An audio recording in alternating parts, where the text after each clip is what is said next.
ಸ್ನೇಹಿತರೆ ಎಲ್ರಿಗೂ ನಮಸ್ಕಾರ. ನಾನು ನಿಮ್ಮ ಪ್ರೀತಿಯ ಕೆ ಗಂಗಾಧರ್ ಮಾಸ್ಟ್ರು. ಈಗ ನೀವೀಗ ನೋಡ್ತಾ ಇರುವಂಥ ಪ್ರಶ್ನೆ, ಕಳೆದ 2025ನೇ ಇಸ್ವಿಯ ಆಗಸ್ಟ್ ತಿಂಗಳಿನಲ್ಲಿ ನಡೆದ central armed police force CAPF ಪರೀಕ್ಷೆಯ ಒಂದು ಪ್ರಶ್ನೆಯನ್ನು ನೋಡ್ತಾ ಇದ್ದೀರಿ. ಪ್ರಶ್ನೆ ಹೇಳ್ತಾ ಇದೆ, ಈ ಕೆಳಗಿನ ಯಾವ ಜೈವಿಕ ತಂತ್ರಜ್ಞಾನದ ವಿಧ ಲಸಿಕೆಗಳು, ಇನ್ಸುಲಿನ್ ಮತ್ತು ಪ್ರತಿಜೈವಿಕ ಔಷಧಿಗಳನ್ನು, like in the sense in the field of pharmaceutical including production of vaccines, antibiotics and even production of insulin, ಇವುಗಳನ್ನು ಒಳಗೊಂಡಿದೆ ಅಥವಾ ಇವುಗಳನ್ನು ಪ್ರತಿನಿಧಿಸುತ್ತದೆ ಅನ್ನೋದು ಪ್ರಶ್ನೆ. ಆಪ್ಷನ್ಸು ನೋಡ್ತಾ ಇದ್ದೀರಿ. ರೆಡ್ ಬಯೋಟೆಕ್ನಾಲಜಿ ಇದೆ, ಗ್ರೀನ್ ಬಯೋಟೆಕ್ನಾಲಜಿ ಇದೆ, ಬ್ಲೂ ಬಯೋಟೆಕ್ನಾಲಜಿ ಇದೆ ಆ್ಯಂಡ್ ಗ್ರೀನ್ ಬಯೋಟೆಕ್ನಾಲಜಿ ಇದೆ. ಇತ್ತೀಚೆಗೆ ಬಯೋಟೆಕ್ನಾಲಜಿ ಅನ್ನೋ ಈ ಪದ ಅತಿ ಹೆಚ್ಚು ಚರ್ಚೆಯಲ್ಲಿದೆ, ಹೆಚ್ಚು ಅನುಕೂಲವಾದಂಥ ಕ್ಷೇತ್ರದಲ್ಲಿ ತನ್ನ ವಿಸ್ತಾರವನ್ನು ವ್ಯಾಪಿಸಿಕೊಳ್ಳುತ್ತಿದೆ. ಹಾಗಾಗಿ ಮತ್ತೆ ಮತ್ತೆ ಈ ಏರಿಯಾದ ಮೇಲೆ ಓದಬೇಕಾದ ಅಗತ್ಯ ಸಾಕಷ್ಟಿದೆ. ಮೊದಲಿಗೆ ಈ ಜೈವಿಕ ತಂತ್ರಜ್ಞಾನ ಅಂದರೆ ಏನು ಅಂತ ನಮ್ಗೆ ಅರ್ಥ ಆಗಿರಬೇಕು. ಬಯೋಟೆಕ್ನಾಲಜಿ ಅಥವಾ ಜೈವಿಕ ತಂತ್ರಜ್ಞಾನ ಅನ್ನೋದು ಏನು ಅಂತ ಡೆಫಿನಿಷನ್ ಏನು ಹೇಳುತ್ತೆ ಅಂದರೆ, ಒಂದು ಜೀವಿಯನ್ನು ಅಥವಾ ಜೀವಿಯ ಗುಣಲಕ್ಷಣಗಳನ್ನು ಅಥವಾ ಜೀವಿಯಿಂದ ಪಡೆದಂಥ ಉತ್ಪನ್ನಗಳನ್ನು ಬಳಕೆ ಮಾಡಿಕೊಂಡು ಮಾನವ ಸಮಾಜಕ್ಕೆ ಅನುಕೂಲವಾದಂಥ ಉತ್ಪನ್ನಗಳನ್ನು ತಯಾರು ಮಾಡ್ತಕ್ಕಂಥ ಒಂದು ವಿಭಾಗ ಏನಿದೆ ಅದು ಜೈವಿಕ ತಂತ್ರಜ್ಞಾನ ಅಂತ. Production of some products by utilising an organism or products obtained by an organism or the characteristics of an organism which are very useful to the human society or mankind ಅಂತ ಮಾತಾಡ್ತೀವಿ. ಮಾನವ ಸಮಾಜಕ್ಕೆ ಅನುಕೂಲ ಆಗುವಂಥ ವಸ್ತುವನ್ನು, ನಿಸರ್ಗದಲ್ಲಿ ಅದು ಇಲ್ಲದೇ ಇದ್ದಂಥ ವಸ್ತುವನ್ನು ನಾವು ಕೈಗಾರಿಕಾ ವ್ಯಾಪ್ತಿಯಲ್ಲಿ ಅಥವಾ ನಮ್ಮ ಪ್ರಯೋಗಾಲಯಗಳಲ್ಲಿ ಉತ್ಪತ್ತಿ ಮಾಡ್ತಕ್ಕಂಥ ಒಂದು ಬ್ರಾಂಚ್ ಏನಿದೆ ಅದು ಜೈವಿಕ ತಂತ್ರಜ್ಞಾನ ಅಥವಾ ಬಯೋಟೆಕ್ನಾಲಜಿ ಅಂತ. ಈ ಪದ ಮಾನವನ ನಾಗರಿಕತೆ ಆರಂಭವಾದಾಗಿನಿಂದನೂ ಈ ಪ್ರಕ್ರಿಯೆ ಚಾಲನೆಯಲ್ಲಿತ್ತು. ಆದರೆ ಜೈವಿಕ ತಂತ್ರಜ್ಞಾನ ಅಂತ ಒಂದು ಬೌಂಡರಿ ಅಥವಾ ಫ್ರೇಮ್ವರ್ಕ್ ಅನ್ನೋದು ಸಿಕ್ಕಿರಲಿಲ್ಲ. ಹಾಗಾಗಿ ಅದಷ್ಟನ್ನು ನಾವು ಸಾಂಪ್ರದಾಯಿಕ ಜೈವಿಕ ತಂತ್ರಜ್ಞಾನ ಅಥವಾ ಟ್ರೆಡಿಷನಲ್ ಬಯೋಟೆಕ್ನಾಲಜಿ ಅಂತ ಗುರುತಿಸ್ತೀವಿ. ಹಾಲು ಮೊಸರಾಗೋದಾಗಲಿ, ಹಾಗೆ ರವೆ ಗಂಜಿ, ರಾಗಿ ಗಂಜಿ, ರಾಮರಸ, ಸೋಮರಸ ಇವುಗಳ ಉತ್ಪಾದನೆ ಋಗ್ವೇದ ಕಾಲದಿಂದನೂ ಬಂದಂಥ ಒಂದು ಪದ ಇದು. ಆದರೆ ಜೈವಿಕ ತಂತ್ರಜ್ಞಾನ ಅನ್ನೋ ಪದ ಬಳಕೆಯಲ್ಲಿ ಇರಲಿಲ್ಲ. ಮುಂದುವರೆದು 1919ನೇ ಇಸ್ವಿನಲ್ಲಿ ಹಂಗೇರಿ ದೇಶದ ಕಾರ್ಲ್ ಎರೇಕಿ, ನೀವೀಗ ನೋಡ್ತಾ ಇದ್ದೀರಿ ಆ ವ್ಯಕ್ತಿಯ ಚಿತ್ರ, ಕಾರ್ಲ್ ಎರೇಕಿ ಹಂಗೇರಿ ದೇಶದ ಒಬ್ಬ ಅಗ್ರಿಕಲ್ಚರ್ ಎಂಜಿನಿಯರ್ ಈ ಪದವನ್ನು ಮೊದಲಿಗೆ ಬಳಸ್ತಾನೆ. ಬಯೋಟೆಕ್ನಾಲಜಿ ಅನ್ನೋ ಪದವನ್ನು, ಆ ವ್ಯಕ್ತಿಯ ಹೆಸರು ನೀವು ನೋಡ್ತಾ ಇದ್ದೀರಿ, ಕಾರ್ಲ್ ಎರೇಕಿ. ಜಗತ್ತಿನಲ್ಲಿ ಈ ಜೈವಿಕ ತಂತ್ರಜ್ಞಾನ ಅನ್ನೋ ಪದವನ್ನು ಮೊದಲು ಬಳಸಿದಂಥ ವ್ಯಕ್ತಿ. ಆ್ಯಂಡ್ ಮೋರ್ ಓವರ್ ಇತ್ತೀಚಿನ ನಾವನ್ನು ಹೇಳ್ತಿದ್ದೀವಿ, ಆತನನ್ನು ಬಯೋಟೆಕ್ನಾಲಜಿಯ ಪಿತಾಮಹ, ಫಾದರ್ ಆಫ್ ಬಯೋಟೆಕ್ನಾಲಜಿ ಅಥವಾ ಜೈವಿಕ ತಂತ್ರಜ್ಞಾನದ ಪಿತಾಮಹ ಅಂತ ಕರಿತೀವಿ. ಕಾರ್ಲ್ ಎರೇಕಿ, ಕೆಲವೊಮ್ಮೆ ಕಾರ್ಲ್ ಎರೋಕಿ ಅಂತಲೂ ಕೂಡ ಬರೆದಿರೋದು ಇದೆ. ಇನ್ನು ಈ ಜೈವಿಕ ತಂತ್ರಜ್ಞಾನದ ವ್ಯಾಪ್ತಿ ಅನ್ನೋದು ಇದೆಯಲ್ಲ, ಇದು ತುಂಬ ವಿಶಾಲವಾಗಿ ಹರಡಿಕೊಂಡಿದೆ ಇತ್ತೀಚಿನ ದಿನಗಳಲ್ಲಿ. ಸೊ ನನ್ನ ಪ್ರಶ್ನೆ ಫೋಕಸ್ ಮಾಡ್ತಿರೋದು ಟೈಪ್ಸ್ ಆಫ್ ಬಯೋಟೆಕ್ನಾಲಜಿ ಅಂತ. ಒಂದು ಮೇಜರ್ ಆಗಿ ಟ್ರೆಡಿಷನಲ್ ಬಯೋಟೆಕ್ನಾಲಜಿ ಇದೆ, ಸಾಂಪ್ರದಾಯಿಕ ಜೈವಿಕ ತಂತ್ರಜ್ಞಾನ, ಅದನ್ನು ಮತ್ತೊಂದು ವಿಡಿಯೋದಲ್ಲಿ ಮಾತಾಡ್ತೀನಿ. ಇನ್ನೊಂದು ಆಧುನಿಕ ಜೈವಿಕ ತಂತ್ರಜ್ಞಾನ ಅಥವಾ ಮಾಡರ್ನ್ ಬಯೋಟೆಕ್ನಾಲಜಿ ಅಂತ ಇದೆ, ಅದನ್ನು ಸೆಪರೇಟಾಗಿ ಮತ್ತೊಂದು ವಿಡಿಯೋದಲ್ಲಿ ಮಾತಾಡಬೇಕು. ಈ ಕಾಂಟೆಕ್ಸ್ಟಲ್ಲಿ ಇಲ್ಲಿರೋ ಪ್ರಶ್ನೆಯನ್ನು ಆಯ್ಕೆ ಮಾಡಿಕೊಂಡಾಗ ಜೈವಿಕ ತಂತ್ರಜ್ಞಾನದ ಯಾವ ಬ್ರಾಂಚು ಇಲ್ಲಿ ಬಳಕೆ ಆಗ್ತದೆ ಅಂತ. ಬಹಳ ಮುಖ್ಯವಾಗಿ ಸ್ನೇಹಿತರೆ, ರೆಡ್ ಬಯೋಟೆಕ್ನಾಲಜಿ ಅಂತ ಒಂದಿದೆ. ವಿಧಗಳಲ್ಲಿ ಪ್ರಮುಖವಾದಂಥ ವಿಧಗಳನ್ನ ಮಾತ್ರ ಮಾತಾಡ್ತೀನಿ ನಾನು. ಈ ಕೆಂಪು ಜೈವಿಕ ತಂತ್ರಜ್ಞಾನ ಹೆಚ್ಚು ಫೋಕಸ್ ಮಾಡೋದು ವೈದ್ಯಕೀಯ ಕ್ಷೇತ್ರ, ಮೆಡಿಸಿನ್ ಫೀಲ್ಡ್ ಅಂತ.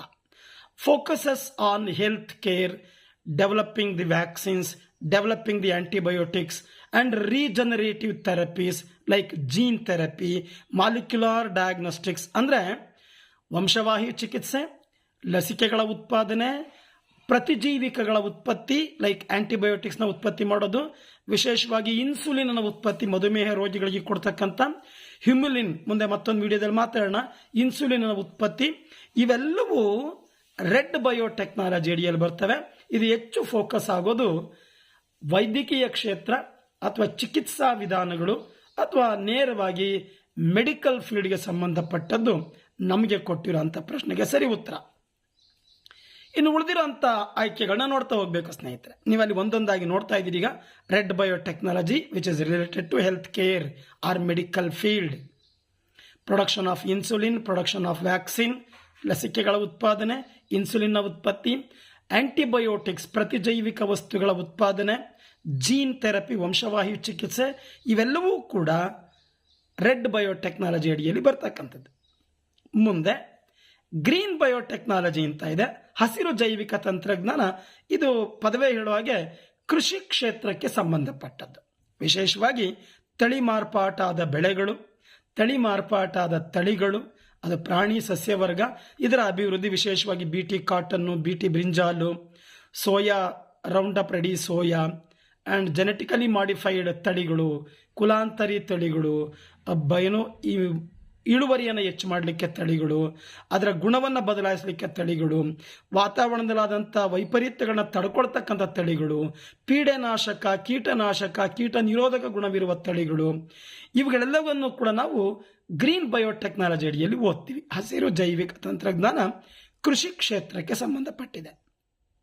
ದೆನ್ ವೈಟ್ ಬಯೋಟೆಕ್ನಾಲಜಿ ಅಂತ ಇದೆ. ಇದು ನೇರವಾಗಿ ಕೈಗಾರಿಕಾ ಪ್ರಕ್ರಿಯೆಗಳನ್ನು ಒಳಗೊಂಡಿರ್ತಕ್ಕಂಥದ್ದು. ಜೈವಿಕ ಇಂಧನ, ಬಯೋಫ್ಯೂಯಲ್, ಬಯೋಡೀಸೆಲ್, ಜೈವಿಕ ಡೀಸೆಲ್, ಹಾಗೆ ಜೈವಿಕ ಪ್ಲಾಸ್ಟಿಕ್, ಬಯೋಪ್ಲಾಸ್ಟಿಕ್ಗಳ ಉತ್ಪತ್ತಿ ಮತ್ತು ವಿಶೇಷವಾಗಿ ಕೆಲವೊಂದು ಕಿಣ್ವಗಳನ್ನು ಬಳಸಿಕೊಂಡು ಬಯೋಡೀಸೆಲ್ಲು, ಬಯೋಪ್ಲಾಸ್ಟಿಕ್ಕು, ಬಯೋಫ್ಯೂಯಲ್ಲು ಇವುಗಳನ್ನು ಉತ್ಪತ್ತಿ ಮಾಡ್ತಕ್ಕಂಥದ್ದೆಲ್ಲವೂ ಕೂಡ ವೈಟ್ ಬಯೋಟೆಕ್ನಾಲಜಿ. ಇದನ್ನು ಇಂಡಸ್ಟ್ರಿಯಲ್ ಬಯೋಟೆಕ್ನಾಲಜಿ ಅಂತ ಕೂಡ ನಾವು ಕರಿತೀವಿ. ಇಂಡಸ್ಟ್ರಿಯಲ್ ಬಯೋಟೆಕ್ನಾಲಜಿ ಅಂತ ಕೂಡ ಇದಕ್ಕೆ ಪದ ಇದೆ. ಇನ್ನು ನೀಲಿ ಜೈವಿಕ ತಂತ್ರಜ್ಞಾನ ಅಥವಾ ಬ್ಲೂ ಬಯೋಟೆಕ್ನಾಲಜಿ ಅಂತ ನೀವು ನೋಡ್ತಾ ಇದ್ದೀರಿ. ಈಗ ಅದು ಮೆರೈನ್ ಬಯೋಟೆಕ್ನಾಲಜಿ ಅಂತ ಕೂಡ ಕರಿತೀವಿ. ವಿಶೇಷವಾಗಿ ಮತ್ಸ್ಯ ಉದ್ಯಮ, ಅಕ್ವಾಕಲ್ಚರ್, ಅವುಗಳಿಂದ ಪಡೆದಂಥ ಕಾಸ್ಮೆಟಿಕ್ಸು ಅಥವಾ ಪ್ರಸಾಧನ ಸಾಮಗ್ರಿ ಮತ್ತು ಅವುಗಳಿಂದ ಔಷಧೀಯ ಗುಣಗಳೇನಿದೆ ಅದಷ್ಟು ಕೂಡ ಬ್ಲೂ ಬಯೋಟೆಕ್ನಾಲಜಿ ಅಥವಾ ನೀಲಿ ಜೈವಿಕ ತಂತ್ರಜ್ಞಾನದ ವ್ಯಾಪ್ತಿಯಲ್ಲಿ ಓದ್ತೀವಿ ಸ್ನೇಹಿತರೆ. ಇನ್ನು ಯೆಲ್ಲೋ ಬಯೋಟೆಕ್ನಾಲಜಿ ಅಂತ ಇದೆ. ಇಲ್ಲಿಂದ ಮುಂದಕ್ಕೆ ಹೋಗ್ತಾ ಇದ್ದೀನಿ.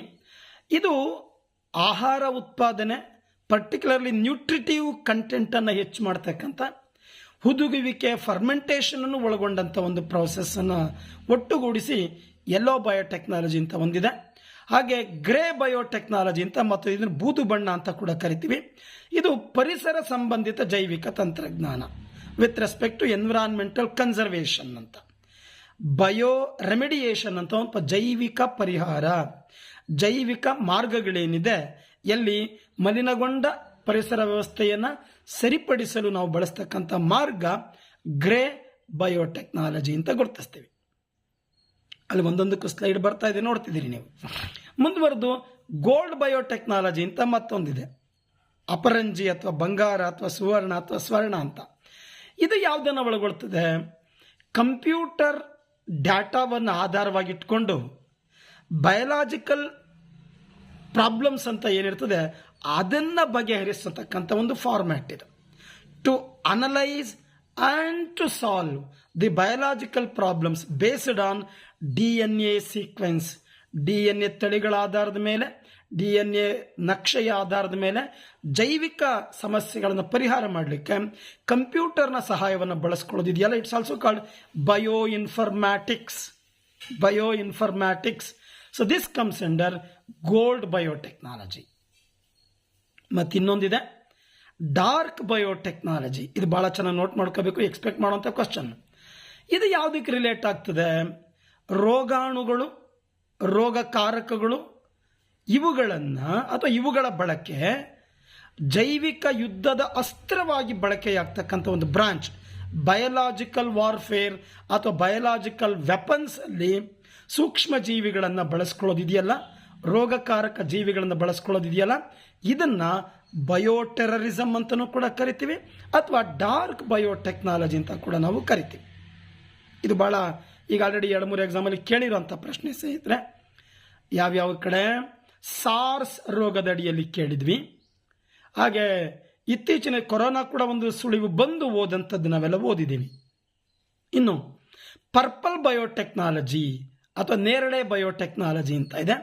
ಇದು ಬಂದು ಬಯೋಟೆಕ್ನ ಪೇಟೆಂಟ್ಗಳೇನಿದೆ, ಏಕಸ್ವಾಮ್ಯ ಅಧಿಕಾರ ಏನಿದೆ, ಅದರ ನಿಯಮಗಳೇನಿದೆ, ಅದಷ್ಟನ್ನು ಒಳಗೊಂಡಂಥ ಒಂದು ಕಾನೂನಾತ್ಮಕ, ಲೀಗಲ್ ಆ್ಯಂಡ್ ಎಥಿಕಲ್ ಅಂತ, ಕಾನೂನು ಮತ್ತು ಈ ಸಾಂಪ್ರದಾಯಿಕವಾದಂಥ ಮೌಲ್ಯಾಧಾರಿತವಾದಂಥ ನೈತಿಕವಾದಂಥ ಗುಣಲಕ್ಷಣಗಳು ಆ್ಯಂಡ್ ಇಂಟೆಲೆಕ್ಚುಯಲ್ ಪ್ರಾಪರ್ಟಿ, ಬೌದ್ಧಿಕ ಸಾಮರ್ಥ್ಯದ ಹಕ್ಕುಗಳೇನಿದೆ, ಇದಿಷ್ಟನ್ನು ಒಳಗೊಳ್ತಕ್ಕಂಥ ಒಂದು branch purple biotechnology, ethical biotechnology or legal biotechnology ಅಂತ ಕರಿತೀವಿ ಸ್ನೇಹಿತರೆ. ಮತ್ತೊಂದು ಬ್ರೌನ್ ಬಯೋಟೆಕ್ನಾಲಜಿ. ಇದು ನೇರವಾಗಿ ಡ್ರೈ ಲ್ಯಾಂಡ್, ಒಣಭೂಮಿ, ಶುಷ್ಕ ಪ್ರದೇಶ ಅಥವಾ ಮರುಭೂಮಿಯ ಹವಾಮಾನ, ಅಲ್ಲಿನ ಬದಲಾವಣೆಗಳೇನಿದೆ, ಇದನ್ನು ಕುರಿತು ಓದ್ತಕ್ಕಂಥ ಅನೇಕ ತಂತ್ರಜ್ಞಾನಗಳೇನಿದೆ with respect to agriculture technologies regarding biotechnological area in the arid zone, ಅಂದರೆ ಕಡಿಮೆ ಪ್ರಮಾಣದ ತೇವಾಂಶ ಇರತಕ್ಕಂಥ ಶುಷ್ಕ ಪ್ರದೇಶ, ಡ್ರೈ ಲ್ಯಾಂಡ್ ಮತ್ತು ಡೆಸರ್ಟ್ ಅಥವಾ ಮರುಭೂಮಿ ಪ್ರಾಂತ್ಯದಲ್ಲಿರ್ತಕ್ಕಂಥ ಅಗ್ರಿಕಲ್ಚರ್ ಟೆಕ್ನಾಲಜಿಗಳನ್ನು ಫೋಕಸ್ ಮಾಡುವಂಥದ್ದು ಬ್ರೌನ್ ಬಯೋಟೆಕ್ನಾಲಜಿ ಅಂತ. ಸೊ ಇದಿಷ್ಟು ಈ ಪ್ರಶ್ನೆಗೆ ಫೋಕಸ್ ಮಾಡಿ ಮಾತಾಡಬೇಕಾದದ್ದು. ನೀವಲ್ಲಿ ಸ್ಲೈಡಲ್ಲಿ ನೋಡ್ತಾ ಇದ್ರಿ, ಒಂದು ವರ್ಡಲ್ಲಿ ಒಂದೊಂದು ಎಕ್ಸ್ಪ್ಲನೇಷನ್ ಕೊಡ್ತಾ ಹೋಗಿದ್ದೀನಿ.